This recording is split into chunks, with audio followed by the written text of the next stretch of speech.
Il existe plusieurs méthodes d'évaluation de postes qui permettent de déterminer la valeur relative d'un poste au sein d'une organisation.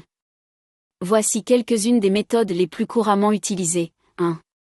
La méthode de l'évaluation par points. Cette méthode consiste à attribuer des points aux différents critères de chaque poste, tels que les compétences, les responsabilités, les qualifications requises, et les conditions de travail.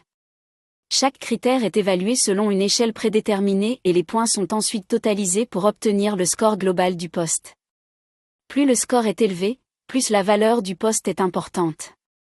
2. La méthode du classement ou comparaison directe. Cette méthode consiste à classer les postes en fonction de leur importance relative. Les postes sont comparés 2 à 2 et classés selon leur niveau de complexité, de responsabilité ou d'autorité. Cette méthode permet d'établir une hiérarchie des postes au sein de l'organisation. 3. La méthode du classement par catégorie. Cette méthode consiste à regrouper les postes en différentes catégories selon leur niveau de responsabilité, de compétences requises ou de contribution à l'organisation. Chaque catégorie est ensuite évaluée en fonction de critères prédéterminés pour déterminer la valeur relative des postes au sein de chaque catégorie.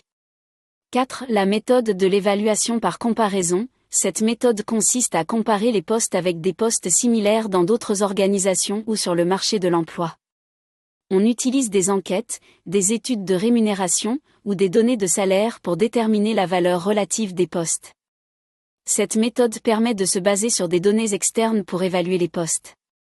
Il est important de noter qu'aucune méthode n'est parfaite et qu'il est souvent préférable d'utiliser une combinaison de méthodes pour obtenir une évaluation plus précise et équitable des postes. L'évaluation des postes joue un rôle clé dans la fixation des salaires, la gestion des carrières, et la gestion des ressources humaines au sein d'une organisation.